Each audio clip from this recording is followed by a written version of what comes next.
যশোর সদর উপজেলার বুকভরা বাউলের পাশ থেকে এক নারীর মরদেহ উদ্ধার করেছে পুলিশ। ওই নারীর হাতে শাঁকাপলা ও কপালে সিঁদুর ছিল। পুলিশ প্রাথমিক তথ্য জানিয়েছে ওই নারীর নাম মিতু। তিনি মুসলিম থেকে হিন্দু ধর্ম গ্রহণ করেন। তার আগের নাম ছিল খাদিজা খাতুন। বাড়ি সাতক্ষীরার পাটকেল ঘাটায়।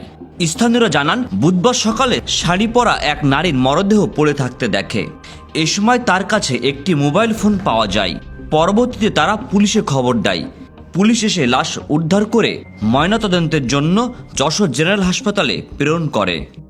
ডিবির এসআই খান মাইদুল ইসলাম রাজীব জানান, ওই নারী তার এলাকার এক যুবকের সাথে যশোরে ঘুরতে আসেন। এক পর্যায়ে তাকে ওই যুবক শ্বাসরোধে হত্যা করে। জিজ্ঞাসাবাদের জন্য হালসা গ্রাম থেকে মৃণময় নামে এক যুবককে আটক করা হয়েছে।